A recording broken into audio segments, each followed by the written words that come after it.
Y también les pido por favor que me indiquen en qué momento, si ya logran visualizar una diapositiva que dice entrevistas de empleo. Ya, profe.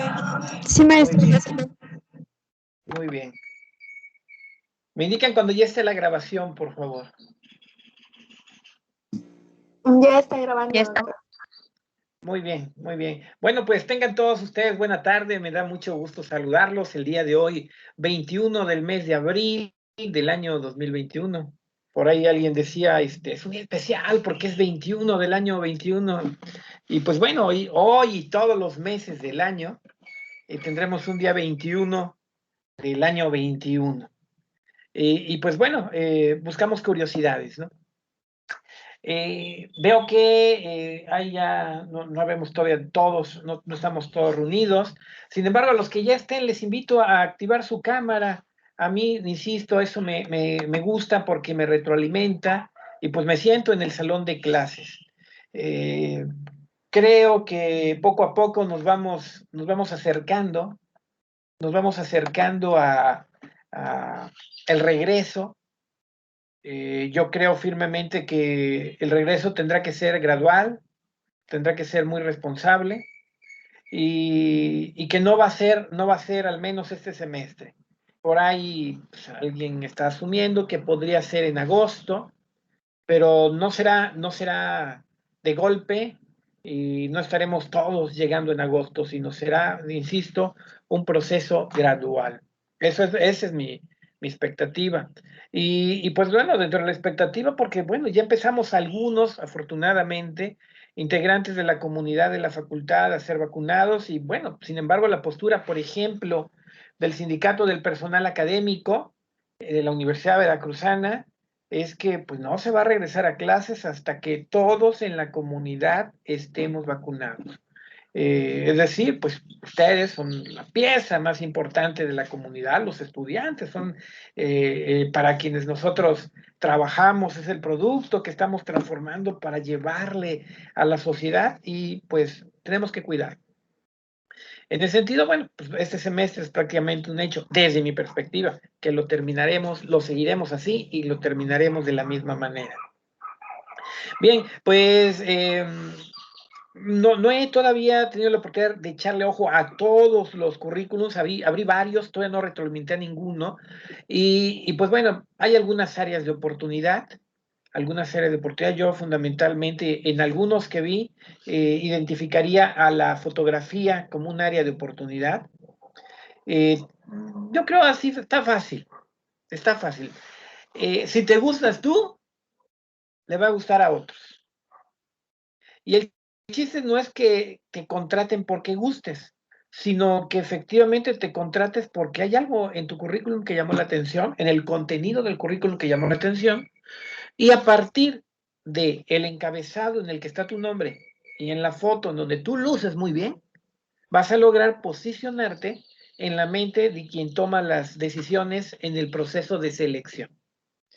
Y acuérdense que hablamos del proceso de selección, diríamos, de una empresa cuando busca contratar a un colaborador, o podemos hablar del proceso de selección de una universidad en la que se está ofreciendo un programa de maestría o de doctorado, especialización también de calidad, y pues se requiere pasar por un proceso de admisión.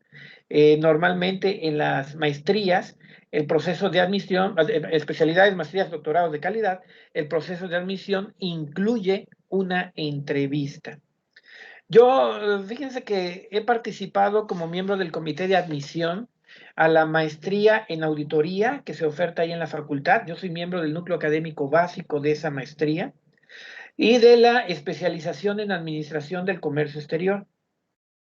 Créanme que un currículum, la mayoría de los que yo he visto, y con mucho respeto para los currículums o las personas que hicieron esos currículums, pues no han sido de llamar la atención, Yo creo firmemente que se pueden hacer cosas mejores y que quien lo haga bien, pues va a tener ahí un plus, va a tener un pasito adelante con relación a la posición en la que estén todos los demás aspirantes. compartirles que, bueno, en la maestría en auditoría hay mucho egresado en nuestra facultad y que la mayoría de los egresados son, más bien, la mayoría de los estudiantes que han cursado la maestría son egresados de la licenciatura en contaduría. Es una maestría que tiene mucho pegue, mucho jale para los contadores. Entonces, por ahí pudiera ser un caminito que en lo profesional ustedes pudieran seguir. Y bueno, una manera de poderse distinguir es hacer un buen currículum.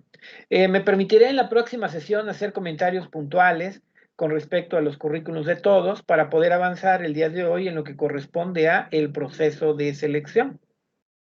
¿En qué nos quedamos? Bueno, si ustedes se acuerdan, nos quedamos precisamente en un dilema, en el sentido de que tenemos dos alternativas para poder iniciar el proceso de selección. Y una alternativa es darle o solicitarle más bien a los aspirantes que nos muestren que nos entreguen su documento llamado currículum, u otra es solicitar a los aspirantes que llenen un documento que se llama hoja de solicitud de empleo. La hoja de solicitud de empleo es un documento, o debe ser un documento que diseñemos de manera especial precisamente para el puesto que está vacante, entendiendo que los distintos puestos establecen distintas exigencias y no podemos preguntarle lo mismo a todos, sino debemos de preguntarles de manera diferenciada. De manera diferenciada, pero aquí lo importante es que preguntemos, por ejemplo, sobre sus conocimientos específicos, sobre sus habilidades específicas, sobre sus actitudes y valores, sobre su experiencia, sobre su escolaridad. Y bueno, efectivamente, vamos a preguntar, diríamos, de manera diferente, porque, por ejemplo, no se requieren los mismos conocimientos para poder ser gerente financiero que para poder ser auxiliar contable o para ser gerente de costos. Se tiene necesidad de conocimientos diferentes, diferenciados.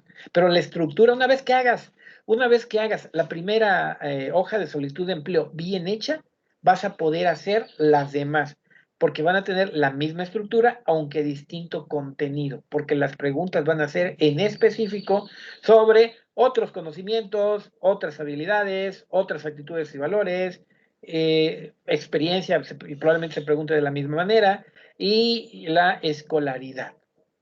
Bien, después de pasar eso, ya vamos a tener información. Cuando ya nosotros tenemos en la mano el currículum del candidato, tenemos el currículum o tenemos la hoja de solicitud de empleo, lo que vamos a hacer es a darle paso a la siguiente fase del proceso de selección. ¿Cuál recomiendo yo que sea? La que yo recomiendo es la entrevista, que se llama entrevista de empleo. Hay muchos tipos de entrevista. En las empresas se hacen muchos tipos de entrevista. Por ejemplo, me viene a la mente la entrevista de salida, que es una que se hace al candidato, no más bien al candidato, no, al trabajador cuando decide irse de la empresa. La entrevista de salida nos permite a nosotros conocer las razones por las cuales se va. Y bueno, al tener alguna retroalimentación nos permitirá tomar una buena decisión. A lo mejor los colaboradores nos manifiestan que se están yendo por el acoso laboral o acoso sexual del supervisor. Bueno, tenemos que tomar una decisión. No simplemente aceptarle la entrevista, la renuncia a los trabajadores que le están presentando, sino, bueno, vamos a preguntar, vamos a platicar. Sí, pero pues, platícame, ¿no? Y platícame con la idea de que te vas, pero dejas la puerta abierta. Y te vas y nosotros dejamos la puerta abierta para que en un futuro tú vuelvas a entrar. Por supuesto, eso en el caso de trabajadores a los que no despidamos por incumplimiento, por irresponsabilidad o por alguna causa, diríamos, grave, como puede ser pues, que nos esté realizando pues, una especie de robo hormiga, quizás, ¿no? Por ejemplo. ¿Por qué es importante la entrevista? Bueno, porque es una etapa en la que nosotros de propia voz del candidato obtenemos información. De su propia voz. Nadie nos los cuenta, nos lo cuenta el propio candidato. Ahora, lo que el candidato nos dice nos va a permitir identificar, ojo, a partir de lo que escuchamos, a partir de lo que él dice, identificar si los candidatos poseen o no poseen, en particular, las competencias que el puesto está exigiendo, el puesto vacante está exigiendo. Eso es bien importante. Por lo tanto, aquí vamos entendiendo lo siguiente. Si ese es el objetivo de una entrevista de empleo, las preguntas en la entrevista de empleo tienen que ser preguntas solo sobre eso. No vamos a preguntar nada que no tenga que ver con lo que estamos buscando. Es como, por ejemplo, es que es lógico. Y lamentablemente en muchas empresas se pregunta de tutti frutti. Y como preguntan de tutti frutti, al final la decisión se basa en las respuestas, pero muchas veces la información que nos arrojan las respuestas no está alineada con lo que el puesto exige. Por lo tanto, se toman malas decisiones. Se pone en un puesto a una persona que no es la adecuada para poderlo desempeñar. Y nosotros, ¿qué tenemos que garantizar? Tenemos que garantizar tomar buenas decisiones y poner en el puesto adecuado a la persona adecuada. Acuérdense que a mí me gusta poner el ejemplo de, pues, del novio, la novia, la esposa o el esposo, porque, bueno, es muy probable que todos o la gran mayoría de nosotros hayamos tomado decisiones inadecuadas. ¿Tienes un ex novio o novia? ¿O tienes un ex esposo o esposa? Ah, bueno, tomaste una mala decisión. Ah, entonces, ¿cuál es la moraleja? Aprende de esa mala decisión, aprende. Para que tu siguiente novio o novia, pues no te salga igual de malo o mala. O para que tu siguiente esposo o esposa no te salga igual de malo. Efectivamente, no tropezar, la idea es no tropezar con la misma piedra. Nosotros en el caso de la empresa, pues aprendemos también. Pero bueno, si es nuestra empresa, qué padre aprender en nuestra empresa echando a perder. Pero si a nosotros nos contratan como el seleccionador de personal o como el gerente de recursos humanos de la organización, pues no podemos echar a perder. Tenemos que garantizar que la decisión que tomamos es una buena decisión. Es lo que tenemos que garantizar. Lamentablemente, sucede que, pues, nos equivocamos en la empresa también, ¿eh? Lo que quiero decir, en otras palabras, es, de tu vida puedes tomar aprendizajes que te van a permitir hacer un mejor trabajo en la empresa. O al revés, en la empresa puedes tomar aprendizajes que te van a permitir tomar mejores decisiones en tu vida personal. Veamos eso y cuando nosotros entendamos eso, pues le vamos a echar, por ejemplo, más ganas a la escuela, porque eso va a impactar mejoría en nuestra vida personal, o vamos pues a intentar hacer las cosas en nuestra vida personal de la mejor manera posible, porque eso va a impactar en nuestro desempeño laboral. Finalmente, ¿qué pasa?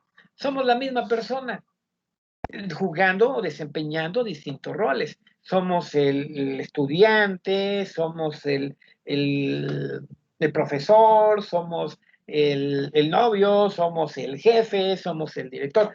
La misma persona puede desempeñar distintos roles y en todos los roles pues tenemos que tener la misma, pues la misma filosofía o criterio para tomar decisión. Ahora, cuando desarrollamos una entrevista, sucede que pasamos por distintas etapas. ¿Cuáles son las etapas? Bueno, yo les quiero compartir que Fernando Arias Galicia, un gurú, un señor ya muy mayor, pero es un gurú mexicano de los recursos humanos, con el que alguna vez ya tuve la oportunidad inclusive de compartir mesa, explica en su libro que son tres: rapport, cima, cierre, rapport, cima y cierre. Sin embargo, con base en mi experiencia y dada mi formación como maestro en administración en el área de recursos humanos, yo le añado una etapa antes y una etapa posterior. La etapa antes es una etapa a la que le llamo preparación y la etapa posterior es la etapa a la que yo le llamo informe, de tal manera que cada una de las entrevistas que nosotros realizamos a cada uno de los candidatos, por supuesto, debe de pasar por 5 etapas. 1, preparación. 2, rapport. 3, cima. 4, cierre. Y 5, informe. Esas son las etapas de la entrevista de empleo. Bien, me permito preguntar, antes de avanzar, a explicar cada una de estas etapas, si alguno de ustedes tiene alguna duda o pregunta hasta este momento. A los que veo con su cámara encendida, ya me están retroalimentando con su lenguaje no verbal. Sin embargo, bueno, a los que no veo con cámara, pues me gustaría una de dos, escucharlos o me gustaría verlos. De ahí, nuevamente, mi invitación es a que activen su cámara. Ya hay varios, sabemos, 4, 8, 12, 13 personas con cámara activada. Eso es sensacional. Muy bien. Pues hablemos de la preparación, la preparación es una etapa de la entrevista que no en todas las empresas se realiza. Es decir, cuando no hay preparación, lo que impera es la improvisación. De manera desafortunada, en el proceso de selección de muchas empresas se improvisa. Y de repente, por ejemplo, en el anuncio de reclutamiento dice: interesados en el puesto, favor de presentarse el día 21 de abril en las oficinas de la Administración de la Facultad de Contaduría y Administración con el licenciado Francisco Salazar, llevando currículum vitae y documentación comprobatoria. Bueno, ya está. Perdón por el ejemplo, ¿no? Llegan los candidatos y de repente, pues, se asoman ahí a la oficina de la administración y es aquí donde debo entregar mis documentos para el puesto de X puesto, para el puesto X. Y efectivamente, pues, la gente que está ahí trabajando muy probablemente ni sepa.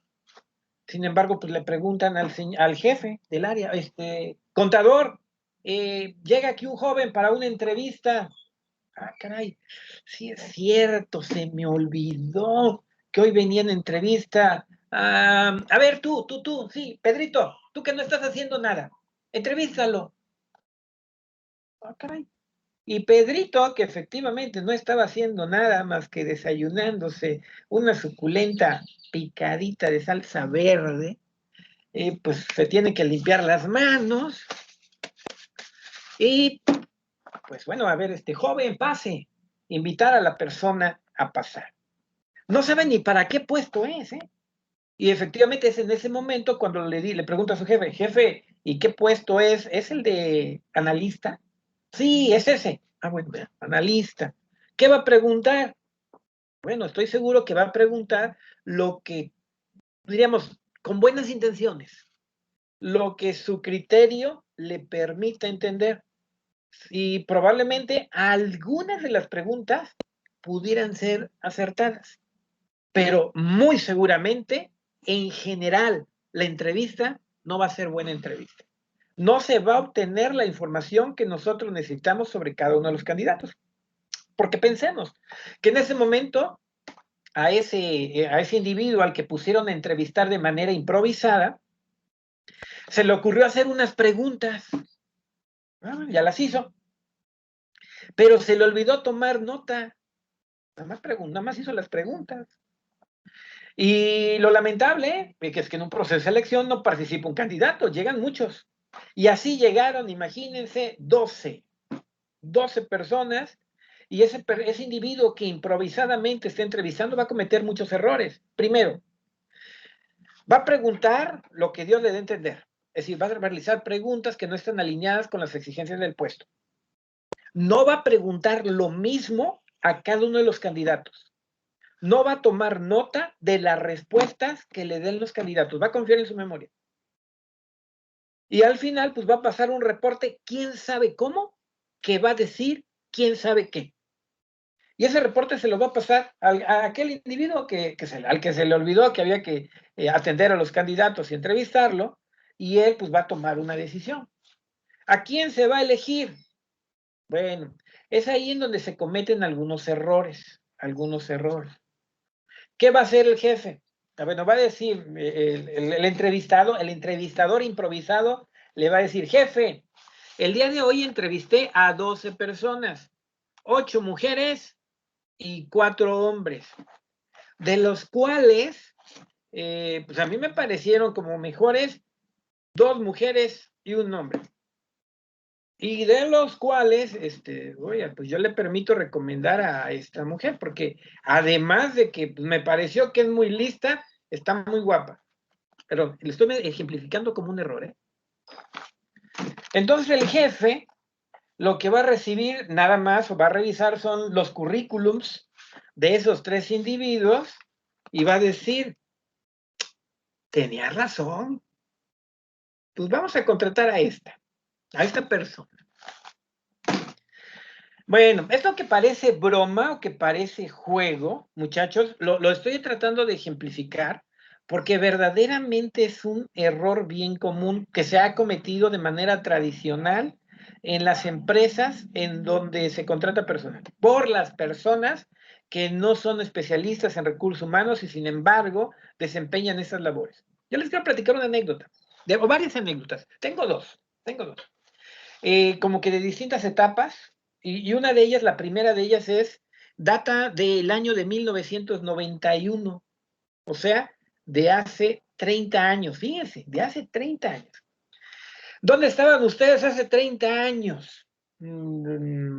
Probablemente en un proyecto muy especial, eran un proyecto. Pues fíjense que hace 30 años este señor que les está hablando estaba iniciando a estudiar la maestría en administración. Nos reuníamos a estudiar pues en las noches, saliendo de clases, íbamos de clase de 7 a 10 de la noche todos los días. Y estaba bien difícil, muy difícil. Les platico, creo que alguna vez les conté que entramos 100, en mi generación entramos 100 y salimos 11. Por lo tanto, significa que 89 se quedaron en el camino, de lo difícil que era. Bueno, pero eso no es la historia es que una de mis compañeras, solamente recuerdo que se llama Idalia, pero ya no la volví a ver porque fue una de las 89 que se fue.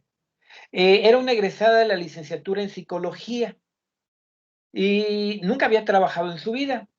Sin embargo, cuando terminó su carrera tomó 2 decisiones. Una, la decisión de inscribirse a la maestría en administración, en donde yo estudié, y otra, la decisión de buscar chamba.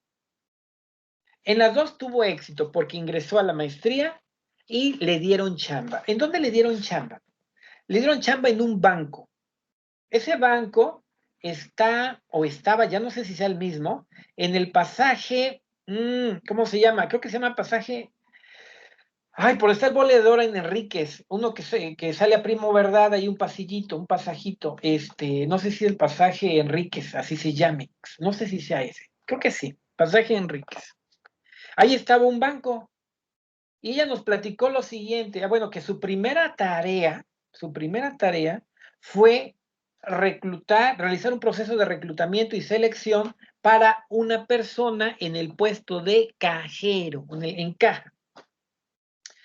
Y pues la verdad es que ella había estudiado psicología industrial, tenía, diríamos, alguna noción, pero nunca había hecho esa chamba. ¿Quién la contrató? Pues quien le dio su chamba era un cuate, era un amigo le dio el trabajo a mi compañera.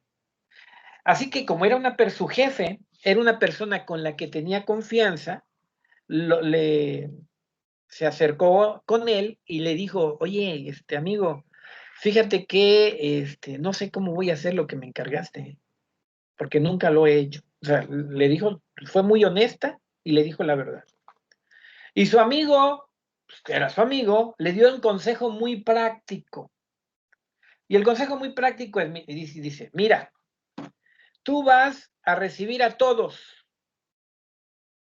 Y bueno, mira, te la pongo bien fácil. Si llegan aspirantes hombres, el que te guste como para novio, a ese contrátalo. Esa fue la instrucción, ¿eh? No es chiste ni broma. Esa fue la instrucción. ¿Y qué hizo mi compañera? Pues siguió el consejo. Contrató al chavo que más le gustó.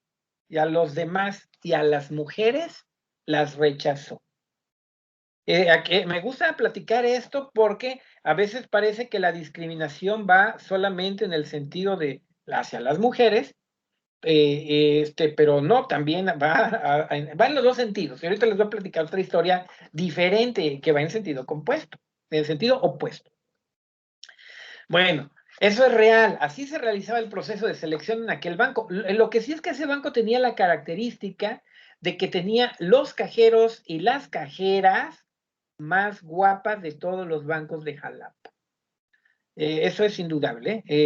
Había otros a los que no te gustaban ir a pagar la luz, pero a ese banco ibas con gusto, solamente porque te iba a atender una cajera bonita. Eso está mal, por supuesto, no estoy diciendo que esté bien. Ahora, otra historia. Esa historia que les voy a contar datará de, ¿qué les gusta? 10 años después. Y esos 10 años después significan hace 20 años. ¿Qué estaban ustedes haciendo hace 20 años?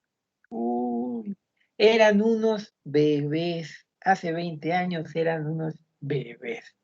Bueno, de ese tiempo data esta historia. Fíjense, no les voy a decir el lugar. Yo trabajaba en un sitio hace 20 años.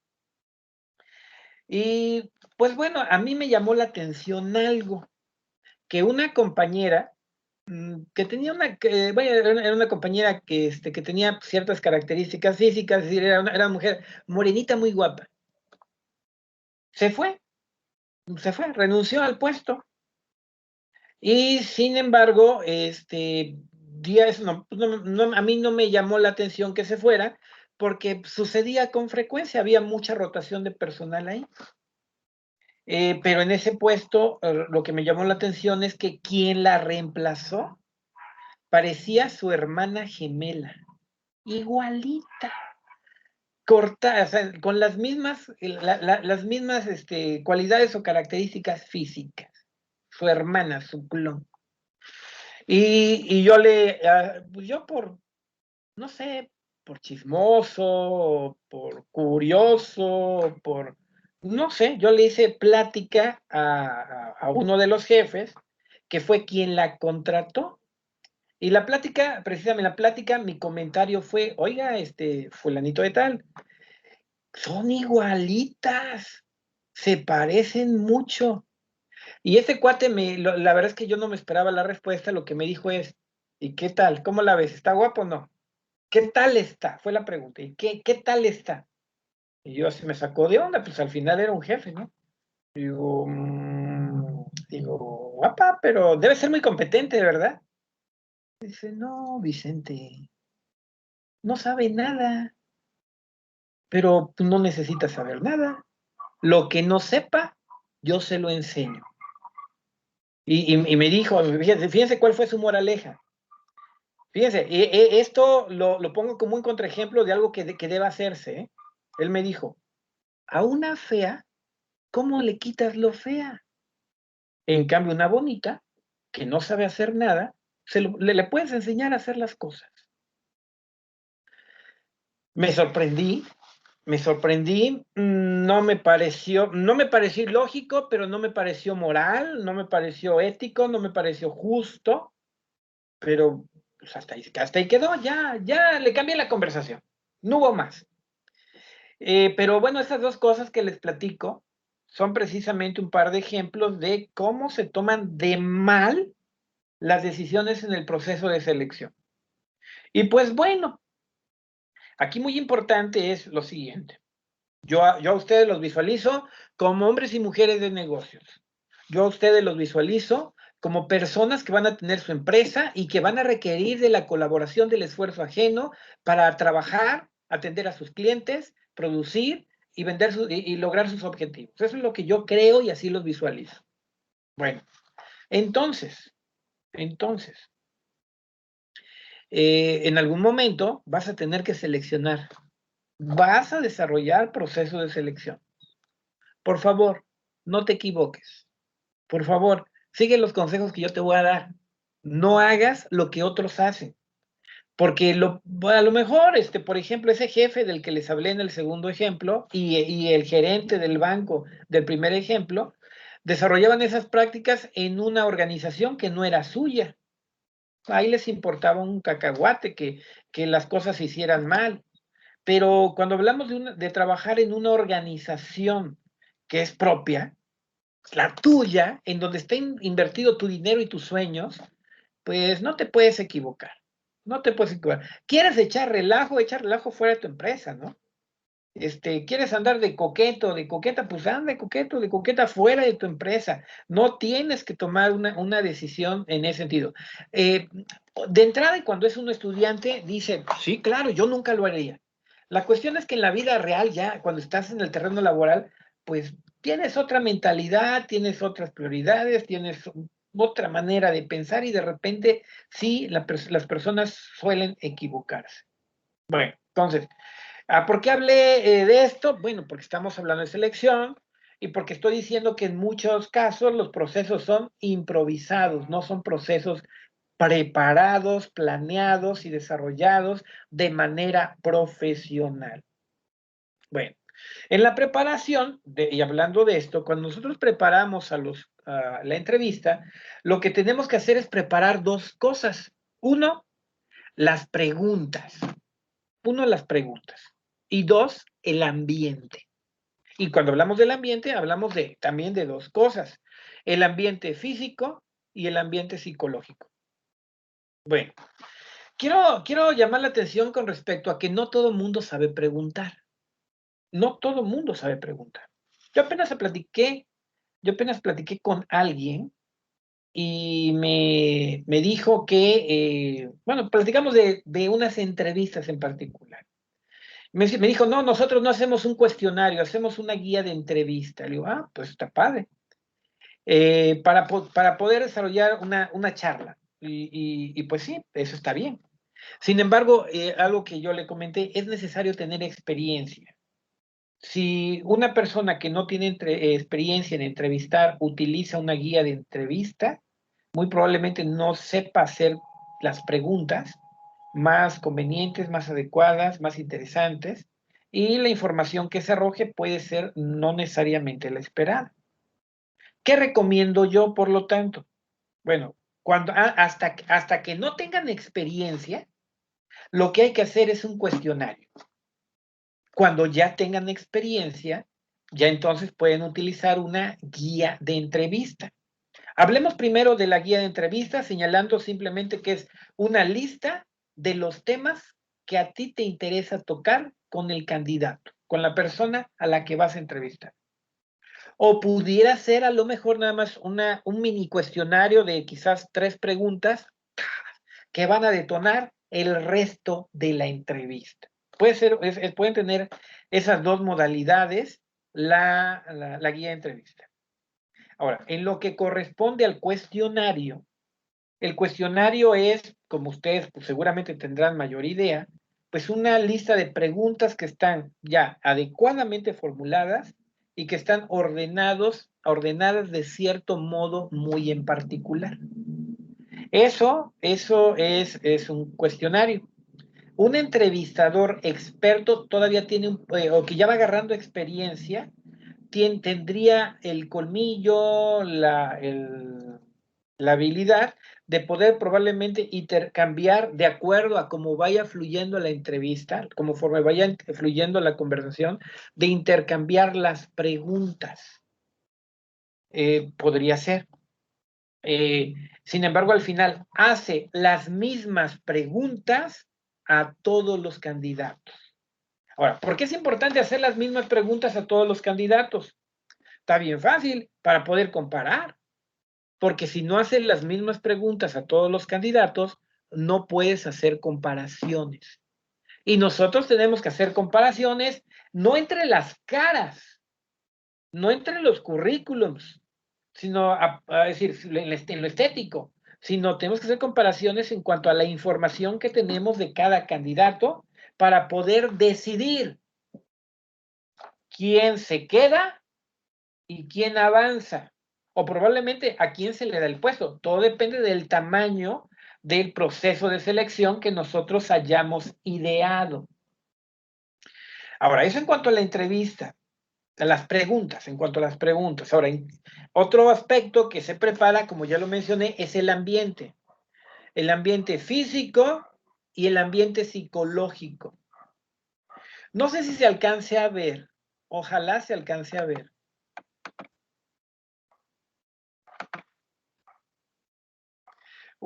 Esta diapositiva, uy, es que esta diapositiva tiene una imagen en la parte superior de la izquierda. Para mí esa oficina es un ideal de oficina. En este momento no tengo una oficina, pero este es mi ideal de oficina. Y bueno, yo les quiero platicar que una oficina muy semejante tenía el director Rafael Olvera Carrascosa ahí en la facultad. Él tenía su escritorio y clásico, su silla ejecutiva y 2 sillas de visita. Y en otra parte de la dirección tenía un juego de sala. Si me preguntan en dónde atendía el director, yo les quiero decir que casi nunca se sentó en su silla. Nunca se sentó en su silla. Yo por ejemplo, cometí el error cuando fui estudiante del servicio social en la facultad. Yo hice mi servicio social en la facultad. Cometí el error de sentarme en la silla del jefe de carrera de administración. Algún día me senté ahí. Y me senté ahí, ¿por qué? Pues porque pues, para trabajar más cómodo, es más cómodo el sillón del jefe que el sillón del servicio. Aprovechando que el jefe no estaba, ¿no? Nada más que hay una idea que, en la que algunos creen. Si te sientas en esa silla, no vas a llegar al cargo, no lo vas a ocupar. Y créanme que a mí sí me pasó. Yo me senté en la silla del jefe de carrera de administración y hace muchos años, ¿qué sería? Hace como 12 años, 15 años, en el que cuando yo aspiraba a ser el jefe de carrera de administración, me dijeron cuernos. No me dieron el cargo y en ese entonces yo me lo merecía. Fue cuando fue director Héctor Vargas Rubín, el contador Héctor Vargas Rubín, puso un buen amigo al que yo le apoyé muchísimo en su campaña para ganar la dirección. En aquel entonces compitió contra otra contadora, Marta Elena Lajud Neme, que ya se jubiló. Ella ya es personal jubilado de hace muchos años. Entonces, por ejemplo, en la silla de Rafael Olvera, nunca me senté. Y bueno, yo algún día voy a ser director de la facultad. Ahorita no quiero, pero quizás dentro de 8 años, ya para jubilarme, ya cuando sea un viejito venerable, me voy a sentar en esa silla. Y bueno, voy a volver a armar la dirección tal y como la armó Rafael Olvera. Les platico esto porque Rafael Olvera atendía en el juego de sala. Y ahí en el juego de sala, pues la persona que llega se siente mucho más cómoda. ¿Por qué razón? Porque está sentado en el mismo nivel. Fíjese que el sillón, el escritorio, viene a convertirse como en un pedestal y las personas que están sentadas en el sillón de visita se sienten en un nivel inferior que la persona que está sentada en el sillón ejecutivo. De entrada, esa es la idea en el sillón ejecutivo, o sea, este es mi sillón, es decir, algo así como que este es mi trono, tú eres mi súbdito. Y pues eso impacta en muchas ocasiones a las personas cuando van a ser entrevistadas. Ven a la persona que está detrás del escritorio como pues un rey, ¿no? Y pues ellos se bajan decir, el candidato que va a ser entrevistado, psicológicamente se pone en un nivel inferior. Ahora, precisamente por eso, a mí me gustaba mucho la forma en la que Rafael Olvera trabajaba, que es en el juego de sala, porque ahí no hay límites o barreras psicológicas que pudieran hacer sentir menos a las personas cuando hablan contigo, aquí en el caso particular, cuando tú las entrevistas. Ahora, eso es en cuanto al ambiente psicológico. Ese es un tema bueno, ambiente físico, más bien, ambiente físico, el que impacta en el psicológico. Otro aspecto bien importante, y por eso puse a un tipo de brazos cruzados, pero no solamente de brazos cruzados, de traje y corbata. O sea, saco, traje y corbata. El traje el traje y la corbata sirven para lo mismo que el escritorio. Sirven para que tú te ubiques en un nivel superior. No, pues si trae traje y corbata y está detrás del escritorio, es el licenciado. Si trae traje y corbata y está detrás del escritorio, es el jefe, es el que manda. Entonces, pues, tú decides. Si a veces en la entrevista nos pudiera convenir que el ambiente sea relajado, a veces en la entrevista no nos conviene que sea relajado. Nos conviene hacer una entrevista de presión. No sé, por ejemplo, queremos elegir ¿qué les gusta? Al gerente financiero del banco o al gerente general del banco. La entrevista yo recomiendo sea de presión, porque siempre que se maneja dinero hay presiones grandes. Y pues tenemos que ver de qué está hecho, de qué material está hecho cada uno de los candidatos. Y aquel que no soporte la presión no va a poder ser, no va a poder ser gerente del banco.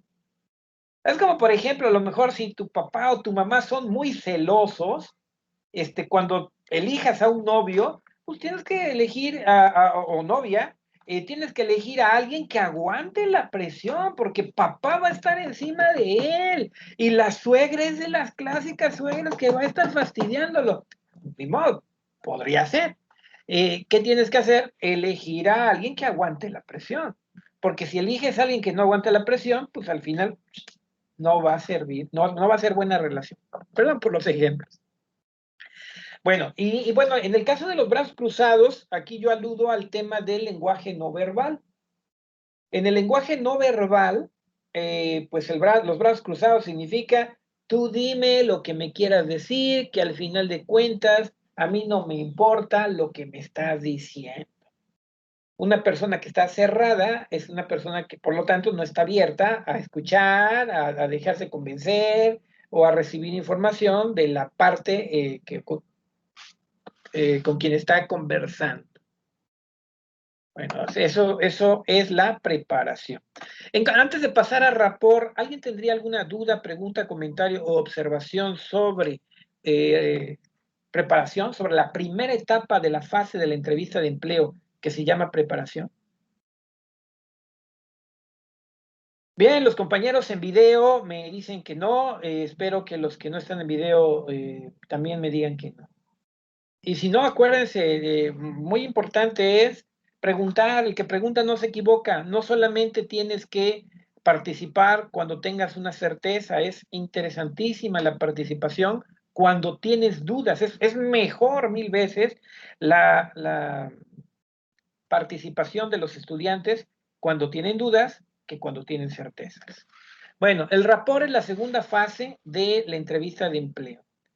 Es una fase, la del rapport, cuya finalidad es romper el hielo. Y el hielo existe fundamentalmente porque el candidato, la persona que va a ser entrevistada, llega con miedo, llega con tensión, llega con preocupación, llega con estrés, llega con nerviosismo. Créanme que, bueno, yo soy una persona muy experimentada y conocedora de este tema, y sin embargo, siempre que por algún motivo, como por ejemplo cuando hace 3 años aspiré a la dirección y me entrevistó pues, la plana mayor de la rectoría, pues iba yo así con un sentimiento, con una emocioncita así, aquí como de maripositas en el estómago, pese a la experiencia y pese a que, como yo digo, pues este tema es mi mero mole, ¿no? Pues ni modo, será mi mero mole, pero pues soy humano, soy un ser humano y los seres humanos sienten. Y hay emociones que te pueden traicionar si no las dominas. ¿Yo qué recomiendo? Por supuesto, cuando ustedes sean los entrevistados, pues tener un control emocional importante. Yo hablaba apenas con mis hijos respecto a un niño, mi hijo en particular que va en la secundaria, que lo invitaron a participar en un concurso de oratoria ahí en la escuela, y yo le decía, mira, mijo, no gana necesariamente el que tenga mejor técnica para la oratoria, ni tampoco gana el que tenga más conocimiento sobre los temas.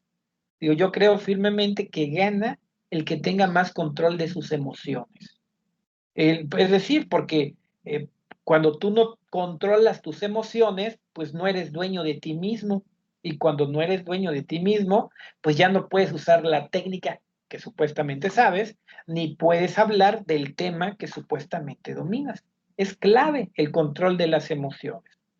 No se trata de ser una persona fría, una persona que no sienta, eso no lo vamos a poder jamás tener. Claro que vamos a sentir, y vamos a sentir inclusive hasta miedo, pero pues el miedo lo tenemos que controlar.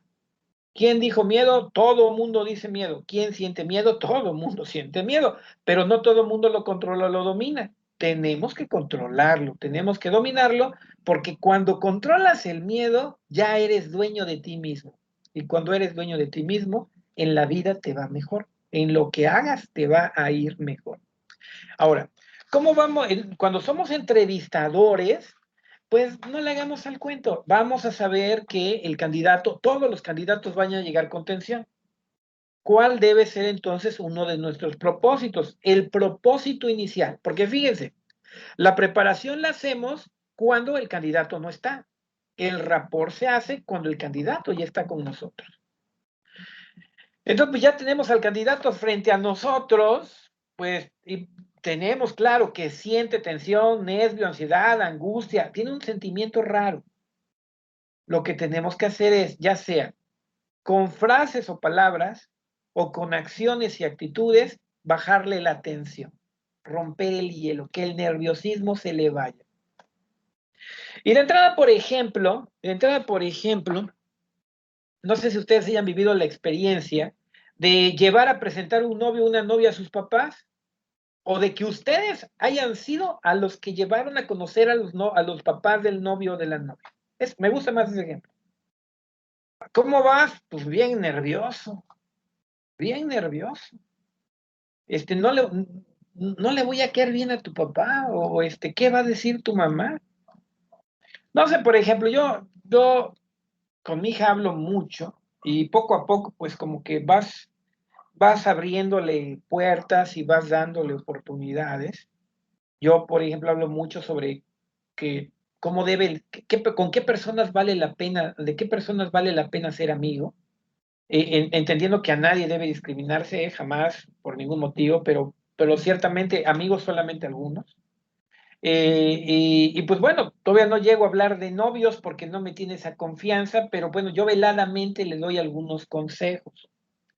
Pero sabe mi hija, que si me llegara a llevar a algún chamaco que no me guste, y que si ese chamaco actúa de una manera que no me guste con ella, el chamaco no se la va a acabar conmigo.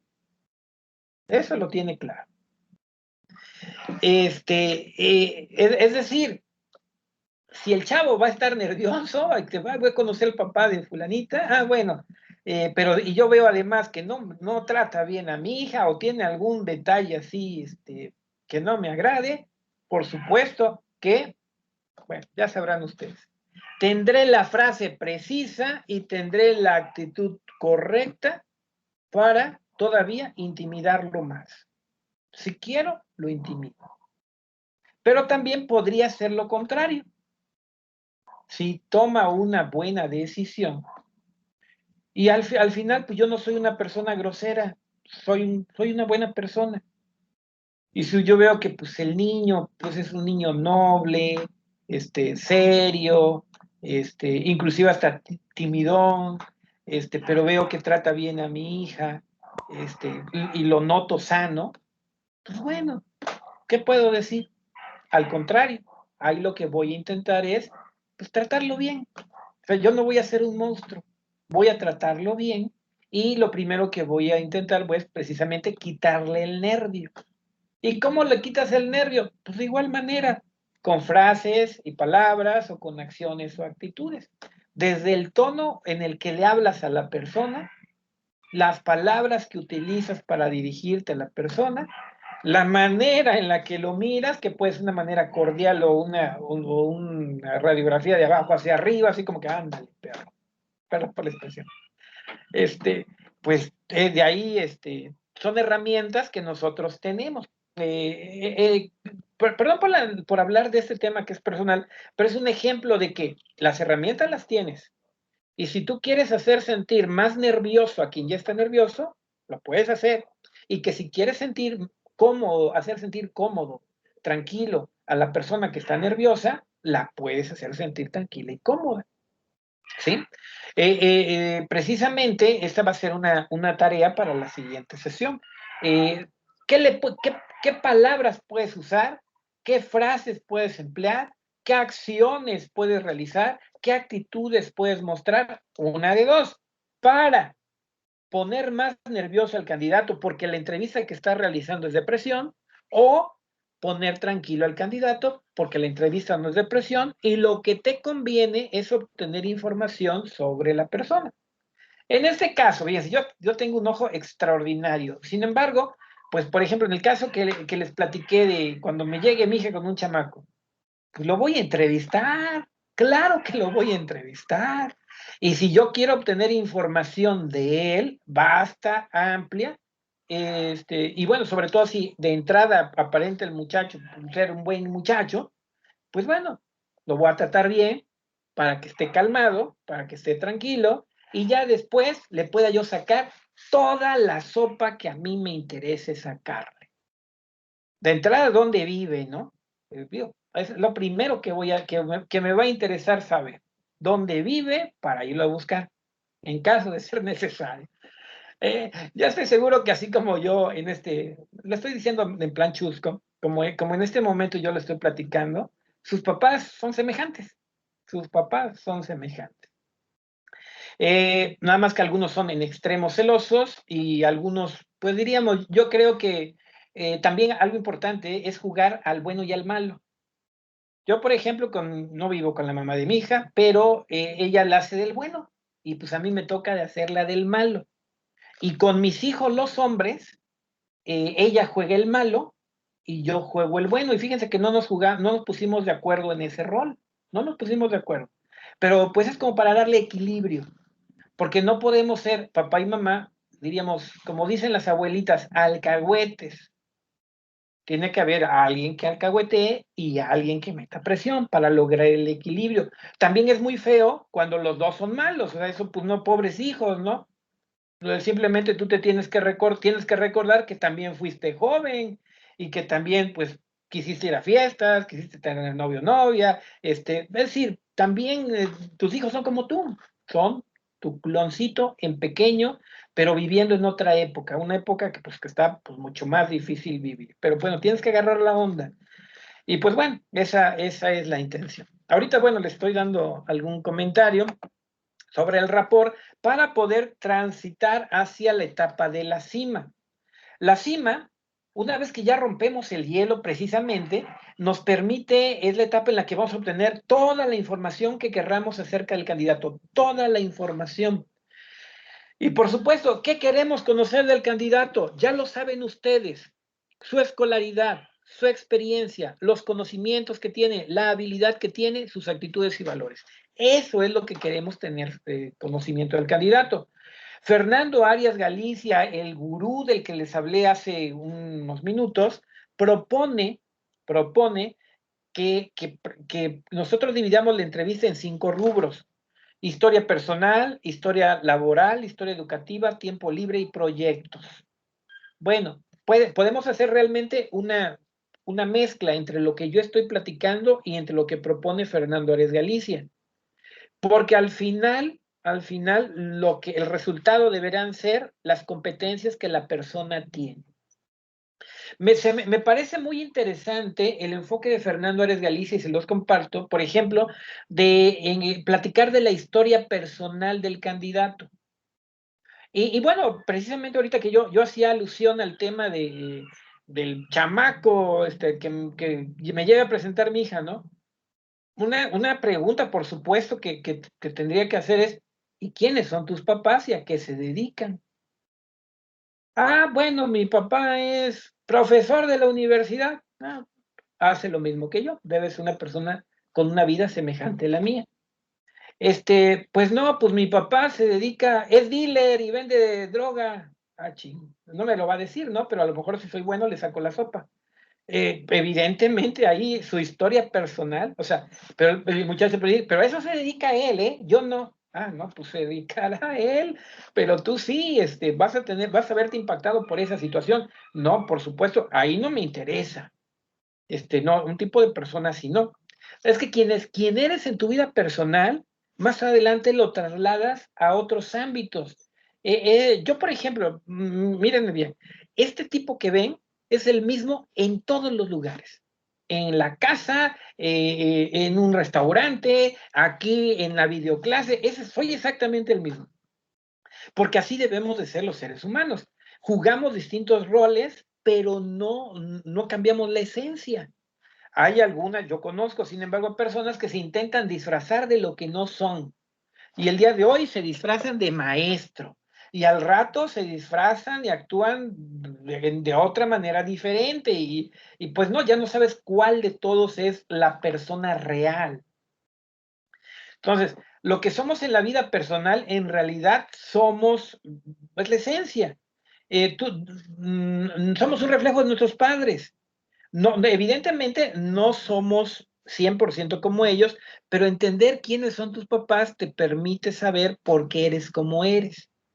Ah, bueno, pues tuvo una vida difícil, pues tiene estos problemas, bueno, es que no todo es malo, ¿eh?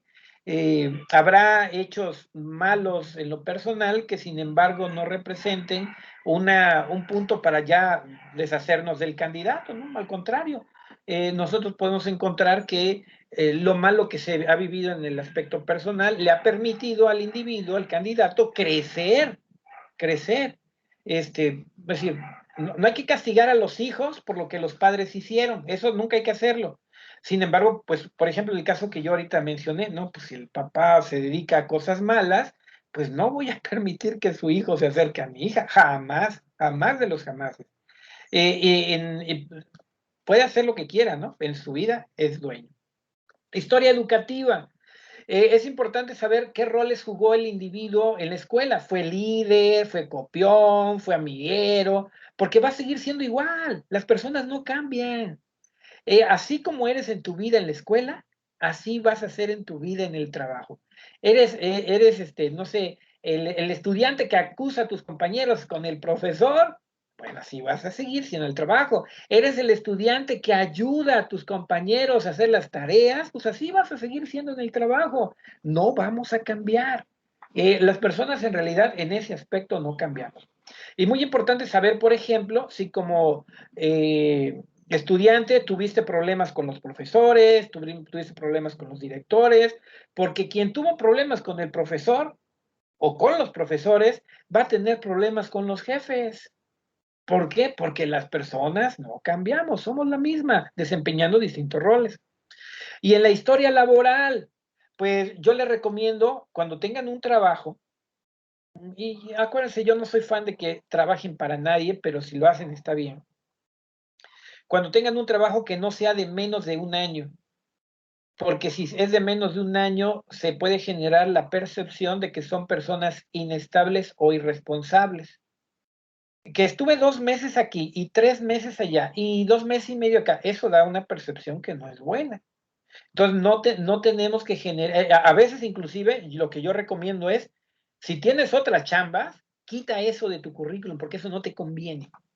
Y no te conviene porque vas a ser percibido de una manera inadecuada. Lo que las personas hacen en su tiempo libre, es el cuarto punto que recomienda Fernando Eres Galicia, pudiera parecer intrascendente porque, pues ciertamente, lo que cada quien haga en su tiempo libre es cosa que a cada quien, pues le debe de interesar en lo personal y a nadie más. Sin embargo, yo les quiero contar una historia y ya casi, si me permiten, como el día de ayer me vacuné, y no pude dar una clase y hoy al ratito tendré que reponerlo. Hoy me voy a ir un poquitito antes. Por cierto, entre paréntesis, varios profes tuvieron varias reacciones así, temperatura alta, dolores de cabeza, dolor de cuerpo cortado. Y bueno, a mí nada más me duele el cuello, pero creo que eso no es por eso, pero bueno, muchos no se salvaron y yo he sabido de otros profes de otras universidades o de otras regiones que pues andan en las mismas. En esta semana, a lo mejor algunos profes no trabajan con ustedes, una de dos, porque les tocó irse a vacunar, u otra porque tienen reacciones y pues tienen que cuidarse.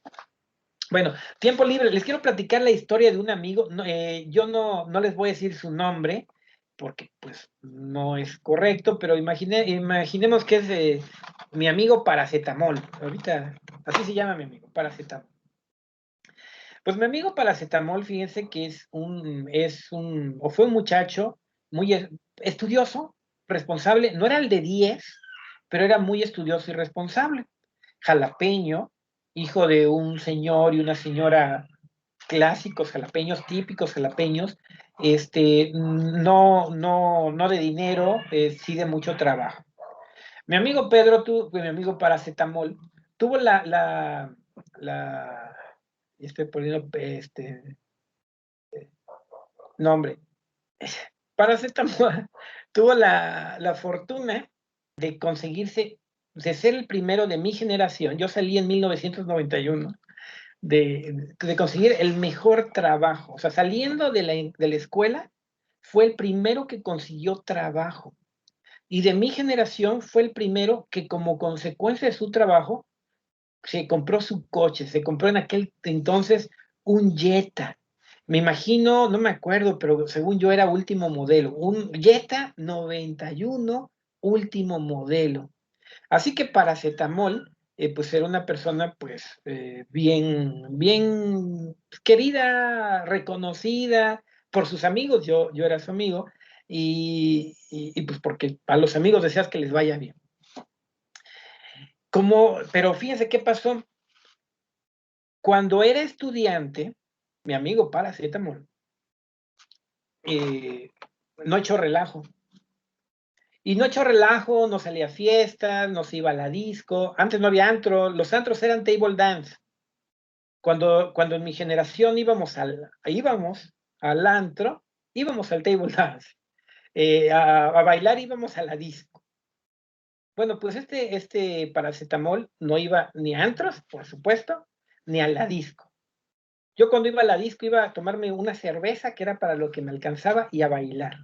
Era lo bonito de la disco. Bueno, como no iba, cuando tuvo dinero, le empezó a llamar la atención la fiesta. ¿Y saben qué? Empezó a ir a las fiestas, pero no iba a las discos, iba a los antros.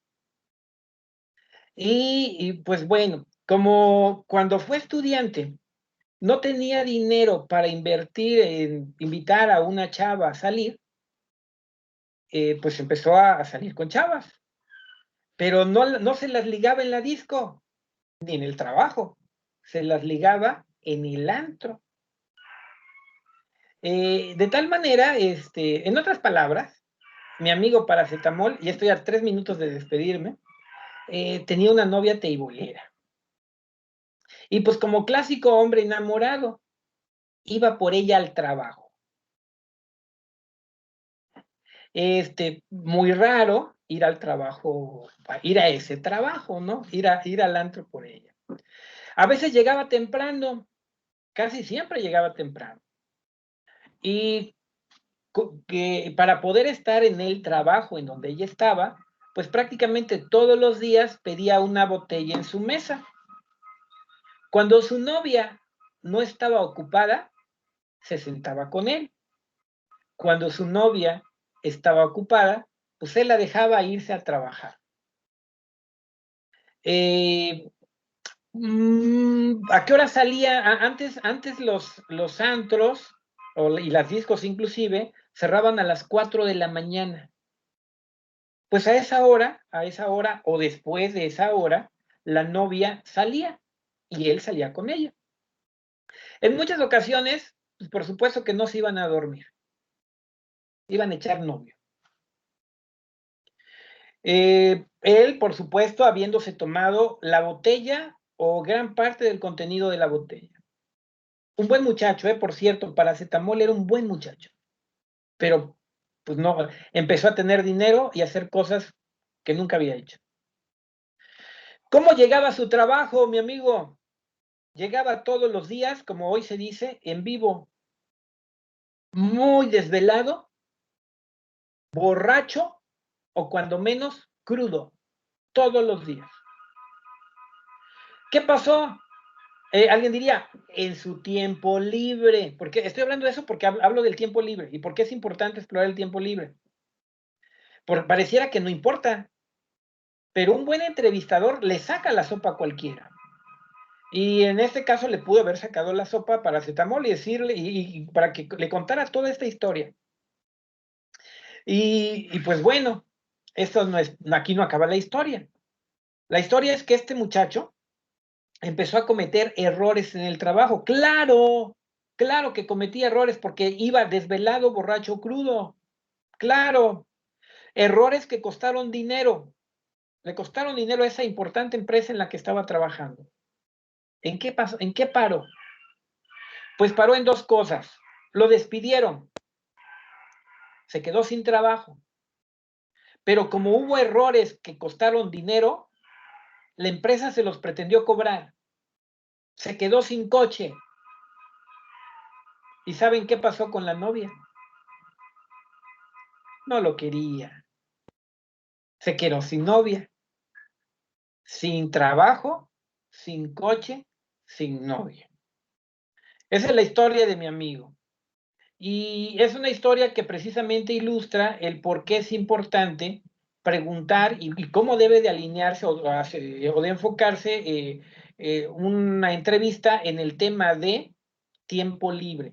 Porque ciertamente de 100 personas, probablemente 99 en su tiempo libre hacen cosas que no van a afectar el trabajo. Duermen, van al cine, van a bailar, ven películas. Eso no va a afectar. Probablemente de 100 personas, una sí va a hacer cosas que van a impactar de manera negativa a la empresa. Y nosotros tenemos que estar atentos para que esa una no sea la persona a la que nosotros vamos a contratar. Para que esa una no se convierta en un error que se pueda atribuir a nosotros en nuestro rol de seleccionadores de personas. Hasta este momento, muchachos, ¿me doy a entender? Espero no redundar, pretendo ser claro, pretendo ser ilustrativo y precisamente por eso les platico pues, de algunos ejemplos o contraejemplos. En su caso, la mayoría han sido contraejemplos el día de hoy. Son cosas que no se tienen que hacer y por supuesto, si otros las hacen, que las hagan, pero ustedes no se tienen que equivocar. Buenas tardes, muchachos. Si me permiten, me incorporo a mi clase con otro grupo para reponerles lo que el día de ayer no les pude dar. ¿Alguna duda, pregunta, comentario? No, maestro. Bien, muchas gracias. Gracias. Bueno, pues tengan todos ustedes buena tarde.